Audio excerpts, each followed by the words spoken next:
हमने पिछले वीडियो में सम लागत रेखा क्या होती है उसके बारे में बहुत ही विस्तार से अध्ययन किया था। किस प्रकार से यदि उत्पादक की लागत बढ़ती है तो सम लागत रेखा दाईं ओर शिफ्ट हो चली जाएगी, और अगर लागत घटती है तो सम लागत रेखा बाईं ओर शिफ्ट हो जाएगी। और किस प्रकार से अगर श्रम और पूंजी की कीमतों में परिवर्तन होता है तो सम लागत रेखा में विवर्तन होता है। इसके बारे में बहुत ही विस्तार से हमने अध्ययन किया था। उसी क्रम में आज के इस वीडियो में हम ये देखेंगे कि एक उत्पादक का संतुलन किस प्रकार से होता है। पहले जब हमने तटस्थ वक्र का अध्ययन किया था तो हमने उपभोक्ता के संतुलन को बहुत ही विस्तार से देखा था और उपभोक्ता के संतुलन की 3 शर्त बताई थी।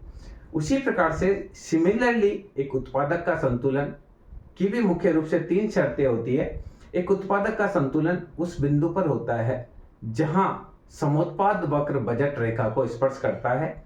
तो पहली जो एक उत्पादक है, हर उत्पादक क्या चाहता है, एक उत्पादक विवेकशील उत्पादक ये चाहता है कि वह कम से कम पैसा खर्च करके ज्यादा से ज्यादा उत्पादन करे। यानी एक विवेकशील उत्पादक न्यूनतम लागत पर अधिकतम उत्पादन करना चाहता है, और न्यूनतम लागत पर अधिकतम उत्पादन तब ही संभव होता है जब उत्पादक के संतुलन की जो शर्तें हैं वो पूर्ण होती है।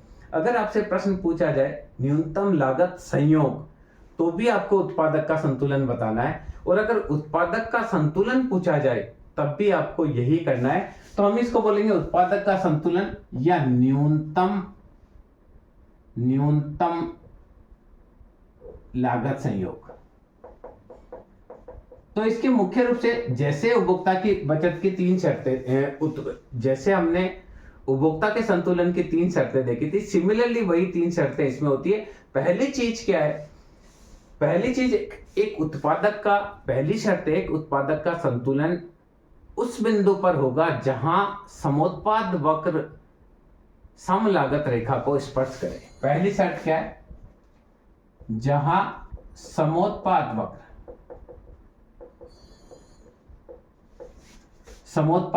सम लागत रेखा को स्पर्श करे। अब यहां देखिए, आप इसको समझने वाली बात है। पहली शर्त क्या है एक उत्पादक की? एक उत्पादक की पहली शर्त है कि एक उत्पादक का संतुलन उस बिंदु पर होगा जहां समोत्पाद वक्र सम लागत रेखा को स्पर्श करता है। तो देखिए, मान लीजिए ये ए बी एक सम लागत रेखा है, यानी इसके हर बिंदु पर लागत बराबर है, और एक उत्पादक का ये आइसो प्रोडक्ट कर्व 1 है, ये आइसो प्रोडक्ट कर्व 2 है, ये आइसो प्रोडक्ट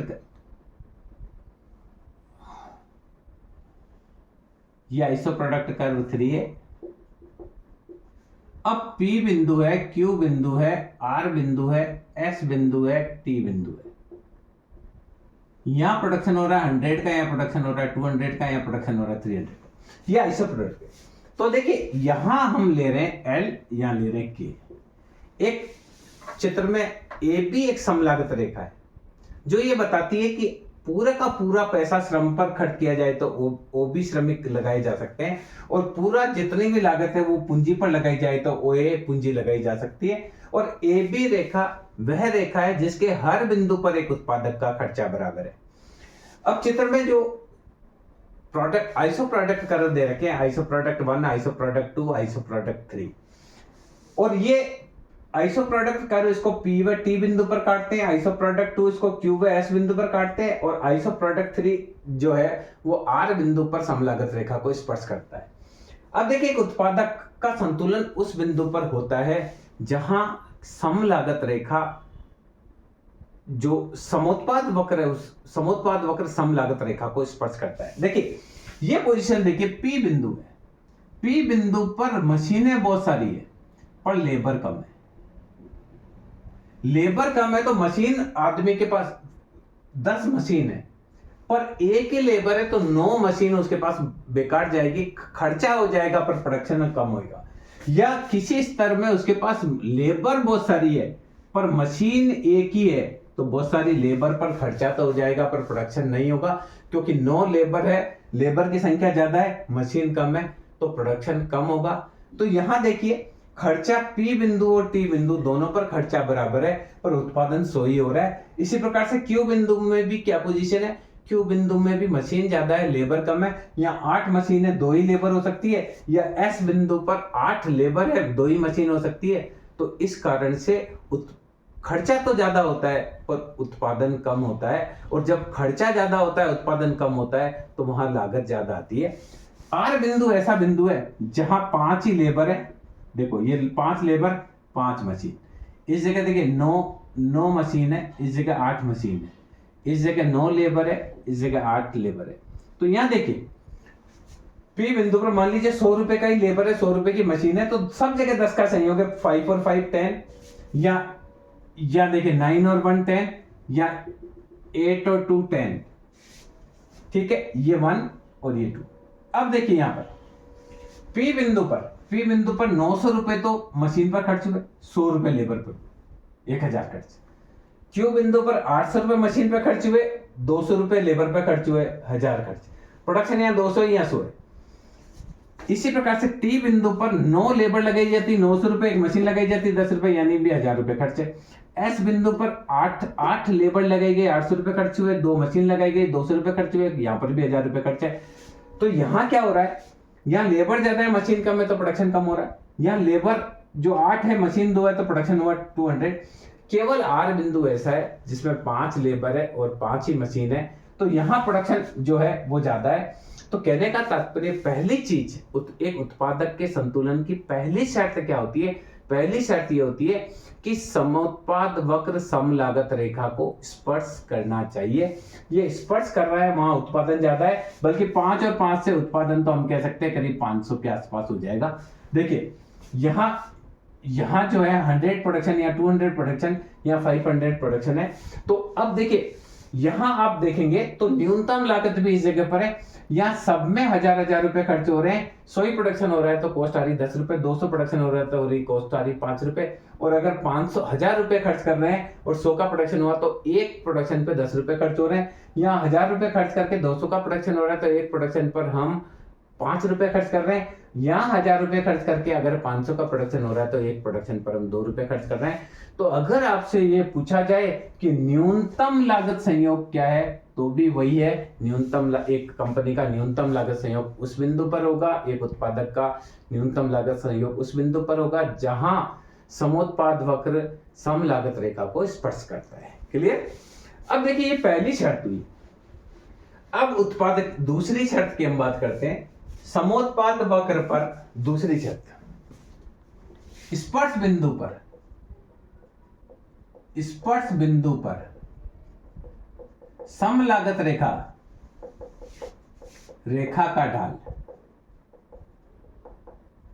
व समोत्पाद वक्र का ढाल बराबर होना चाहिए। Change in labour, marginal productivity of labour बराबर माइनस का डेल्टा के मार्जिनल प्रोडक्टिविटी ऑफ कैपिटल। तो यहां देखिए क्या होगा, मार्जिनल प्रोडक्टिविटी ऑफ लेबर बटे मार्जिनल प्रोडक्टिविटी ऑफ कैपिटल बराबर माइनस का डेल्टा के बटे डेल्टा एल, या इसको हम कह सकते हैं इसका ढाल डेल्टा के बटे डेल्टा एल बराबर होगा माइनस का मार्जिनल प्रोडक्टिविटी ऑफ लेबर बटे मार्जिनल प्रोडक्टिविटी ऑफ कैपिटल। दूसरा हमने सम लागत रेखा का ढाल अभी निकाला था, ये ए बी सम लागत रेखा है, इसका ढाल हमने निकाला था कि देखिए प्राइस ऑफ लेबर गुणा labour plus price of capital गुणा कैपिटल, इन दोनों में चेंज क्या होता है, बराबर होता है कॉस्ट के। तो प्राइस ऑफ लेबर गुणा लेबर बराबर C minus price of capital गुणा कैपिटल। तो लेबर बराबर C upon P L minus P K upon P L गुणा के। तो इसका ढाल आया था माइनस का पी के बटे पी एल। तो यहां दोनों का ढाल बराबर होना चाहिए, माइनस प्राइस ऑफ लेबर बटे माइनस प्राइस ऑफ कैपिटल बराबर होना चाहिए पी के बटे पी एल।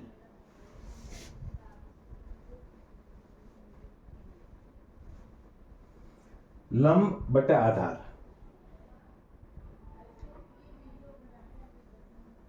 तो यहां देखिए क्या होगा, किस प्रकार से इसको करना है। अब देखिए दोनों के ढाल बताएं। अब देखिए क्या है, दोनों का ढाल बराबर होना चाहिए, समोत्पाद वक्र का और समलागत रेखा का ढाल बराबर होना चाहिए।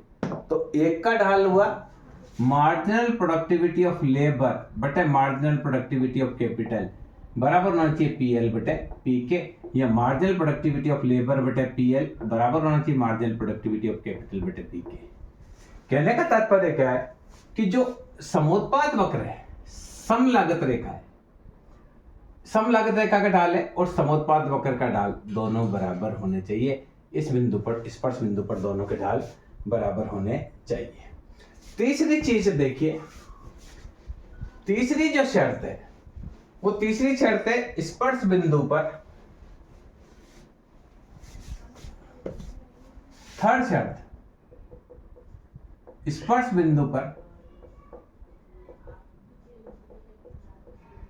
समोत्पाद वक्र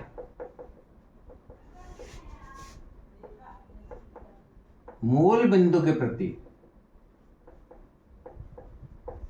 उन्नतोत्तर होना चाहिए।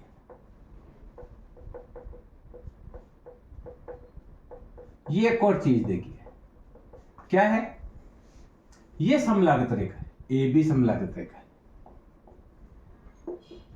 ये आइसो प्रोडक्ट 1 प्रोडक्शन बता रहा है 100, ये आइसो प्रोडक्ट 2 प्रोडक्शन बता रहा है 200, ये पी बिंदु और ये क्यू बिंदु।